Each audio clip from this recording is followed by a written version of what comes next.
Well, it's finally here.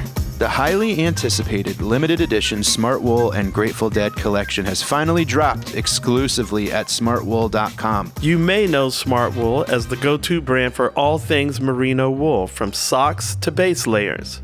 Smartwool has been keeping people comfortable outside for decades with some of the softest and ethically sourced merino wool out there. Well, Smartwool's limited edition collection and collaboration with the Grateful Dead is back by popular demand right in time for the holidays. From t-shirts and hoodies to beanies and socks, now you can have the next level comfort of Smartwool with all your favorite iconic Grateful Dead designs. Shop the drop exclusively at smartwool.com and get it before it's gone for good.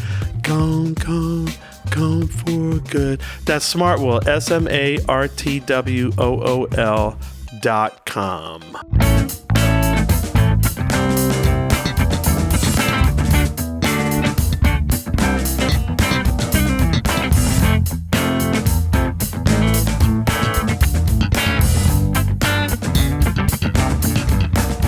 Hello and welcome to Season 4 of Undermine, brought to you by Oasis Media. Are we Oasis Media, Benji? Osiris Media. And endorsed by the governor-elect of Arkansas.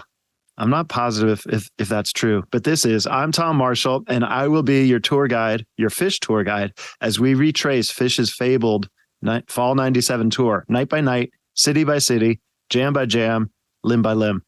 Why Fall 97 and why now? Well, it's the 25th anniversary of the legendary tour where Phish destroyed America. And it seemed like a good excuse for some guided listening of a fan favorite tour. Joining me today is fan favorite co-host Benji Eisen. I thought RJ was the fan favorite. Well, it's not really a competition, or else we would have gotten Ari Fink. Oh, so I'm the economy option. Hi, Benji. Hi, Tom. That was fun. Today's guest, well, actually, you're going to tell us about the guest today, but I just have to say I'm pretty happy to have her on because she's been a good friend of mine since the Fall 97 tour. So here we are. It's November 30th. And in 1997, November 30th fell on a Sunday. You know, they say never miss a Sunday show, and tonight's show is a prime example of the reason why. It's in many ways, it's everything that I want from a Sunday show. It's got that day 3 marathon weekend vibe to it. Now that we're all 25 years older, these Sunday vibes are maybe a little more geriatric. But, back then Sundays were loose and they were wild, and it was everything that I wanted out of a show. They tended to be, that's where Phish brought the crazy, in a good way. It's November 30th. I said that already. It's the third night in Worcester, Massachusetts. It's in 1997. I said that already too. But in 1997, a significant portion of Phish's audience was still in college. So that meant a lot of people had to drive back to their respective campuses that night at the end of the show for the end of their Thanksgiving break.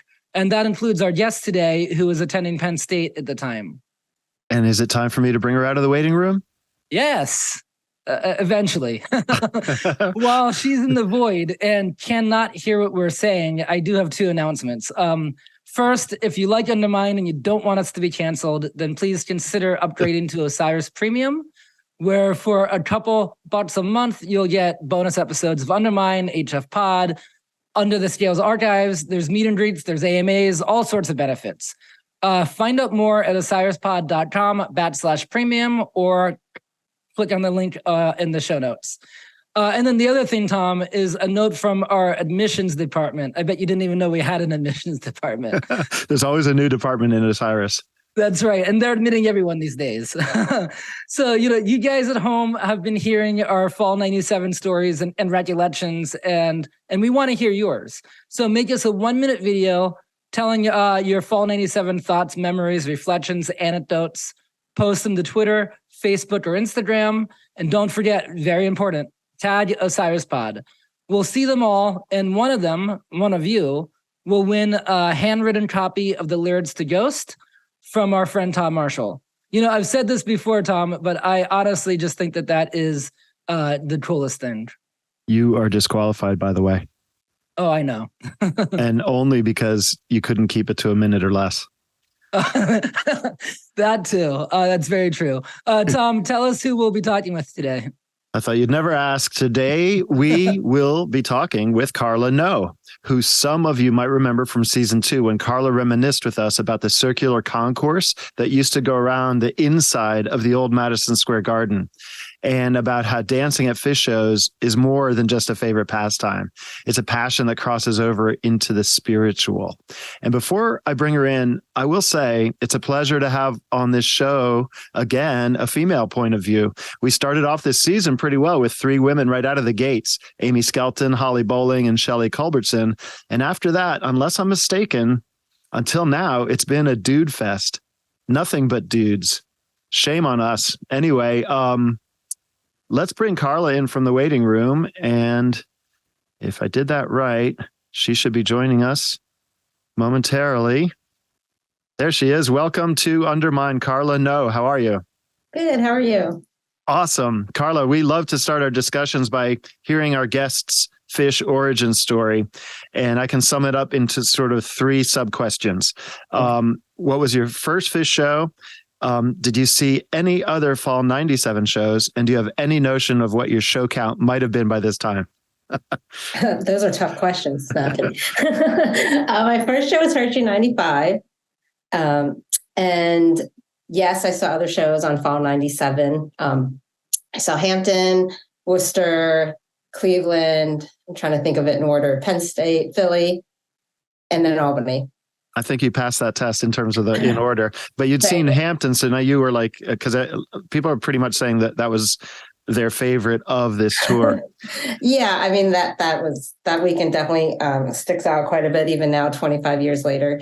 But I was going to school at Penn State and I had never flown in an airplane yet at that point. So my tour was routed around what could I get to by car, and either on the weekend or during the week where I could get back to class in time. Like, even if that meant rolling in early in the morning the following day and then strolling into class. And I think your third question was how many shows, or what was my show count at this point? Yeah. To be honest, I wouldn't have known, except I have a tour journal that I used to keep from 95 through 98. Oh, nice. And so I pulled it out and saw that this weekend was my 24th, 25th, and 26th shows. Fantastic. Wow. That's great. Yeah. You know, Carla, I love this show that we're about to talk about. This the Sunday show, third night of Worcester. I loved it then, walking out of the building, and I love it now. Even though I recognize it's not for everyone. You know, Tom and I actually have been realizing throughout the season that there's a lot of historic nights of Phish where first timers might have left scratching their heads. And Carla, you and I actually we know some people that were there that night that. They didn't particularly love this night. What were your thoughts on it at the time? I mean, I loved every show. I think at this point in my Phish going life or career, I did not have a bad show. So I can't relate to what you guys just said at all. I don't, even now looking back, I don't see this as a bad show. I just think there, was night after night after night of craziness happening. And I think it gets lost in, because there's just too much good stuff going on at the time. Yeah. Like I said, I loved this night. Leaving that night, I loved it. There are some people, though, when you think about, if this is their introduction to Phish, would it be weird? And there are shows that qualify. And so much so that I was even thinking, it might be interesting to get some stories, collect some stories of people who, the experience of bringing someone to Phish for the first time. Because the stuff we've been hearing is I went with my parents and they kind of looked at each other for the whole jam and then left saying, we have to go. Thank you so much for bringing us. Yeah. But there's a lot to talk about. With this highly unusual, one-of-a-kind night. But let's lay the groundwork a little bit for this discussion. Can you walk us through the first set, Carla? Yes. So the first set only had 6 songs, which, in today's modern Phish, people will be flipping out about that. But back then, I think, it just happened at Hampton where it was not very many songs in either set. And then probably several other shows. I think Denver, but anyway, so this night, 6 songs in the first set, also only 6 songs in the second set. And the show opened up with Gaiuti, which I love that song. I think at the time it was just a couple years old. And a lot of kids I went to school with at Penn State had seen the debut of Gaiuti in Pennsylvania. For some reason, I'm old and I'm drawing a blank on the name of the town. Benji, you might know offhand. But anyway, so they opened the show up with Gaiuti. So everyone I was with was really excited because everyone loves that song. And it just kind of set the tone for the night. And then they go into Funky Bitch, which, it's very funky. And like even re-listening to it, it has that very 97 feel and sound of like kind of like slow and dancey. And then it kind of just flow. They jam that out for quite a bit of time. It just flows into the Wolfmans, which is kind of doing the same thing, right? It's the same type of vibe. And then, if you listen, it's like, I think it's like 30 minutes of the Wolfmans. It starts out that way and then kind of patiently moves into like a different type of feeling where it's a little bit more patient. And I don't want to say blissy because it doesn't quite get like blissful, but it's very ambient sounding to me. And then you get to like the halfway point of the song and it could have ended really, especially in today's day and age. Like at that point they had, went to a couple different areas of like your journey and then they could have gotten to the next song. But instead you kind of hear this, like, I'm dancing to it right now, like thinking about this like heavy metal jam that comes and they start like screaming, tries like screaming the lyrics of Sanity. And in my setlist book, it says like crazy Sanity jam, lights out, band stomping around like robots. That's what I wrote down. And, and then, you start hearing the lyrics to Esther and it was just super crazy. And, just to piggyback off what you said a little bit ago, one of my best friends, Mary Jo, her first shows were this weekend, actually. And so after we end this conversation, I'm going to call her and ask her thoughts. But so shout out to her. But yeah, so, the Wolfmans is very different. And I looked around the room and I think people were like losing their shit. I was really excited though, because my buddy Craig Garber had turned me on to the Heavy Metal Wilson from the Tenix show, like earlier in the year.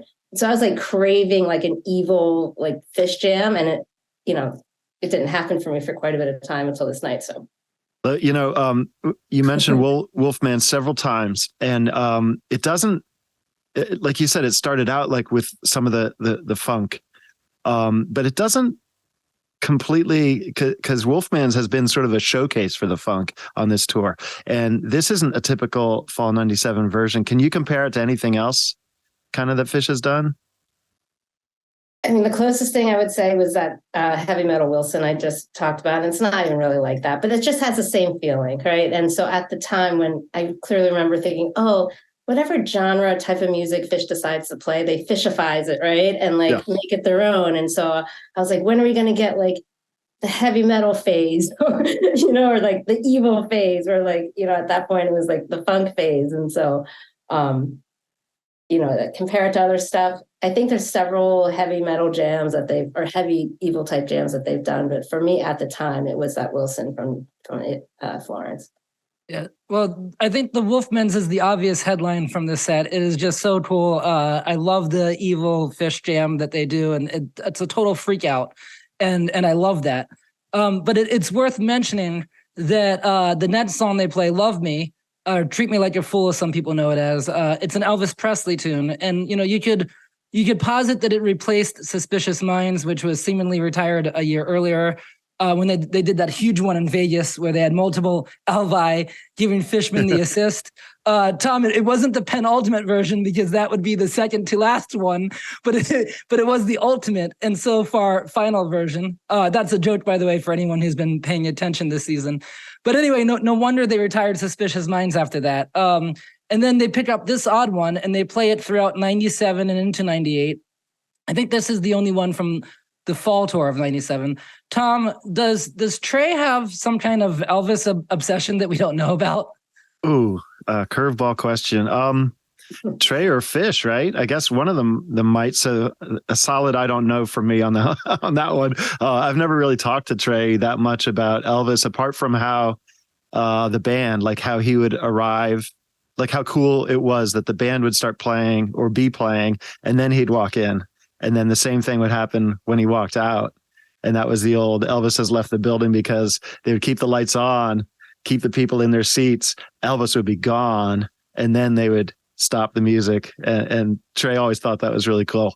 But as far as like Elvis, I mean, it does remind me of a historically great rock and roll quote by John Lennon.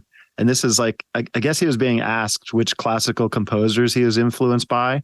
And he answered, before Elvis, there was nothing. Well, the one thing we know about Elvis is that he liked to take care of business, and so do we. So we're going to have to take a very quick commercial break, and we will be right back to dive into set 2. Have you ever wondered what it would feel like if your investments reflected what matters most to you? At Green Future Wealth Management, the advisors specialize in helping clients manifest their values in their financial lives. Green Future Wealth Management was founded by certified financial planner practitioner and longtime fan Nick Cantrell, named by Forbes as one of the top next-gen wealth advisors in the country. Whether you are just getting started or have complex investing and financial planning needs, visit them on the web at greenfuturewealth.com. You can sign up for the email list or take the Investing Values quiz. When you feel ready, schedule a free virtual consultation. In appreciation for the amazing Phish community and the incredible work being done by fans across the country, Green Future Wealth Management will be donating 10% of asset management proceeds from new Osiris listener clients to Fans for Racial Equity. Just be sure to mention Osiris when booking your appointment. Create your green future. Securities offered through Cambridge Investment Research Inc., member FINRA/SIPC. Advisory services offered through Cambridge Investment Research Advisors Inc. Cambridge and Green Future Wealth are not affiliated. As promised, we are back. Our guest today is Carla Ngo, and my co-host is Benji Eisen. I'm Tom Marshall. The show date is 11/30/97 in Worcester, Mass. And the occasion is day 3 of a Thanksgiving run. Carla, let's dive right into it. Let's hit the second set. How do you feel? What's the first thing you think of? The second set, I mean, the NIC opener, obviously NIC opener is great. Again, another set with not that many songs, which makes me think of more time for improv, right? More time for exploration and not knowing what's going to happen next. Because we all know the songs by heart. So, you know, it's the improv stuff that is really, I think most of us are, like a lot of us are there for, because it's something that's unknown to us until we experience it. And so, you know, it goes NICU, which at the time, I can't recall how often that would open a second set. I know it doesn't really do that much these days, but back then I feel like that's a very 97 type of opener. And then goes into the Stash, Free, and then Piper. And so that whole segment right there is the meat of the second set for me. And, you know, I think what Benji had said earlier is how the Wolfman's is the showcase of the first set. In the second set, it would be that Stash, Free, Piper segment, right? That's like pretty heavy duty, serious Phish. You know, I forgot until we went back and revisited all these, how Stash is really the song of the tour in some ways. You know, you could say Black Eyed Katie was and Ghost, but it's just the Stashes on this tour are all phenomenal. And Stash is always a great tune. It's always reliable every time they play it to this day. But it fulfills different functions. Now it's, you know, typically a first set, and it goes into that, you know, dissonance and it's chaotic and it's great. Same with the ones from all the way back in 94, 93. But 97, it was like, it took on a little bit of a different, it had a little bit of a different turn. It went more exploratory, I think. And, you know, Carla, this show is just so wild. But, you know, it's in a different way than the night before, which was also wild because it had the hour-long Runaway Gym, or the Symphony Gym, as some have called it. These are the days, and I remember this, when we would, you and I and our friends, we would walk out, you know, into the night air, feeling like we just saw the greatest show on earth, you know, every night. Can you rank these 3 Worcester shows? Because I'm pretty sure that after every one, I walked out going, that was the greatest show ever. You know? Yeah, I would say it's a 3-way tie for first place. You know, they're all very different from each other, and they're all great for different reasons, right? Like you mentioned that, like Hour Plus Runaway Gym the night before, and I remember that when we were all kind of like, what the fuck is going on? Like, is this still Runaway Gym? You know, and then, you know, we had that same kind of WTF moment during like the Wolfmans from this night, right? That we're talking about. And then how the second set is like so different than the first set. They both sound 97 to me, especially when you put it on after all these years. You're like, oh yeah, you can play like 2 seconds of it and be like, oh, this is from 97. But yeah, I'm kind of rambling. But you mentioned leaving the show. It's like, oh wow, it's Sunday night. We just got our minds blown for 3 nights in like the freezing cold Massachusetts, like at the end of our Thanksgiving holiday break from school. Time to get in the car and we got to drive like 7 hours back to Penn State. And so that's something I remember. I remember like all those random parking lots everywhere. There's like the pre-show lot scene, which is very scattered in Worcester. And then the post-show scene. I was looking through some of my old like keepsake stuff I kept from tour back then. And I found a tour extra that, Farmer's Almanac folks like Andy and those guys used to like distribute at every show. And I'm amazed how fast they put this together, because the tour extra from the Worcester run, which I probably got either pre-show or post-show walking out, has all the set lists through North Carolina or South Carolina, whatever. But it's like they only missed one show. They didn't have the Connecticut show. It's like, how do they put that together, print it out, write all the content? It was given. I know today you can go online or go on Twitter, as long as it survives, and get like, up-to-date real-time info. But back then, that kind of stuff wasn't like at our fingertips as readily without dialing up somewhere in a computer lab. It's cool that you kept a journal and also kept keepsakes of this, knowing that 25 years later you'd be interviewed about it. That's very nice of you, and we wish most of our guests would do that. They're not as considerate though. Benji, when you said like you walk out and you're like, that was the greatest show ever, there was kind of like this. I almost want to say it's like from 94 through 97, if not more, where anytime I would leave the tri-state area, I live in New Jersey, so it was like New York, Pennsylvania, well, not the western part of Pennsylvania, New York, Philly area. I would, when I left that area, I would bump into this guy, Henry Petrus, who I think is he was a photographer. Shout out, Henry, if you're still out there. I haven't seen you in years and years and years, but we'd find each other for any of these shows where I had to travel to. And we would look at each other afterwards like, can they keep getting better every single time? And we like would shake hands like, let's hope so. And the next show, they did. And the next show they did. And like every single time I saw him. So it was like, it was incredible. And so I know exactly what you feel. Carla, I asked you kind of this question about one song, about Wolfman's, but when focusing on Fall 97, it's easy to summarize the whole tour by saying it was the season of cowfunk. But in isolation for this show, would you say that it was very characteristic of the Fall 97 profile? I mean, I would, yes. I know like the common press that Fall 97 gets is the cowfunk, right? But, if you listen to the show and compare it to shows from other years, it sounds very 97. Like it's not a 98 show. It's not a 99 show. Definitely not anything beyond that, right? So I do think it sounds like a Fall 97 show for sure, just not heavily dominated by the cowfunk. But in the stash, there's a lot of funkiness going on in the beginning of that jam as well. So it's there. It's just maybe not as prevalent as some of the other nights. I loved going back and listening to the show, which I did last night and last week as well. And before that, I feel like I did it at some point during the pandemic. I remember listening to this show, but then, as Tom, you just were saying, all these shows every night, it was like such a monumental show. And so when you go back and listen to them, I tend to listen to the shows that I was at, and I tend to get stuck in like some favorites. And this show just, like I said, I listened to it once during the pandemic. And before that, it probably was like a decade at least since, or maybe even more, since I listened to it. Carla, before this week, when was the last time you gave this one a spin? Probably not as long as a decade, but definitely several years.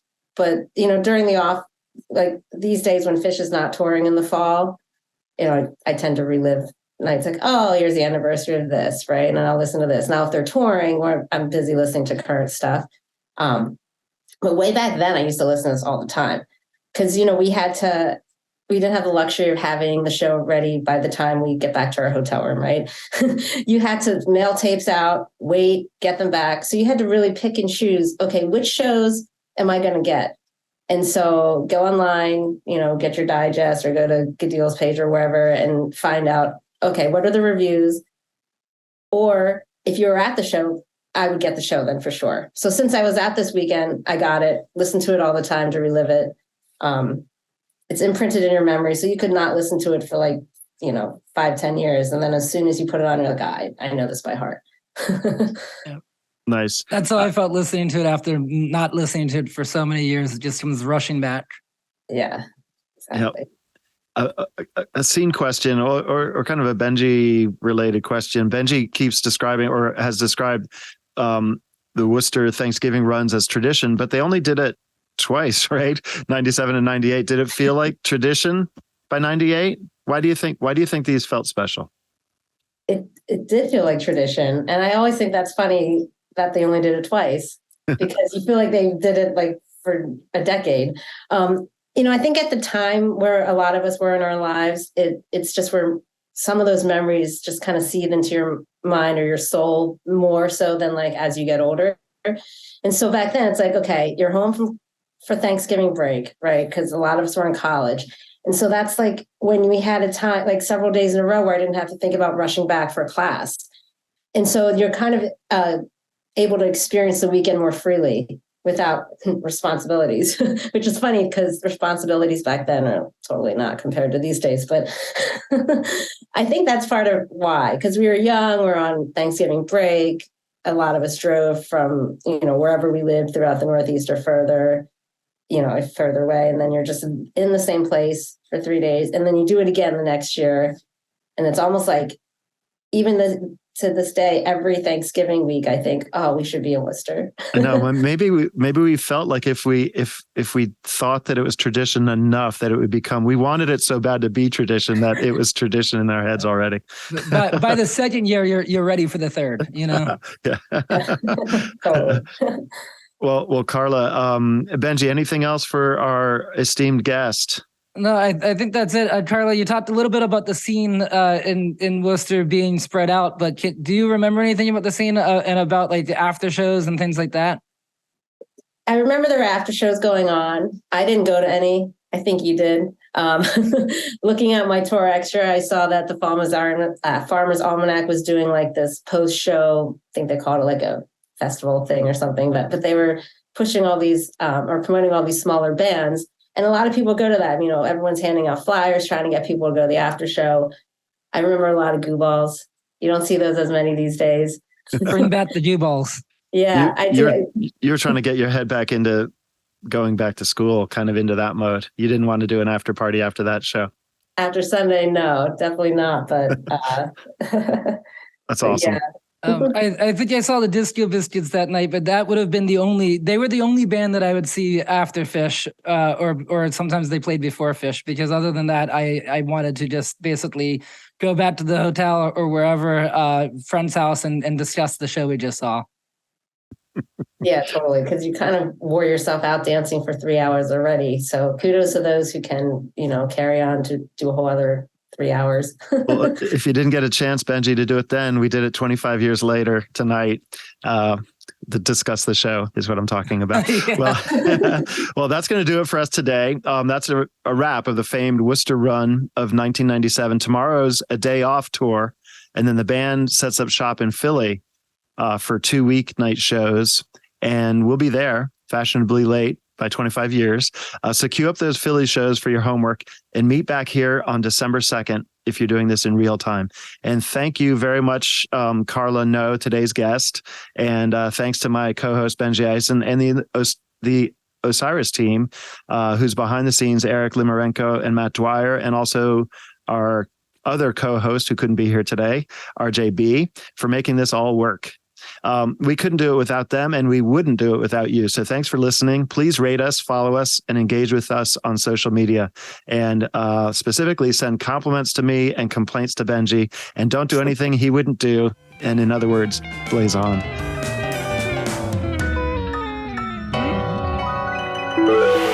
Osiris.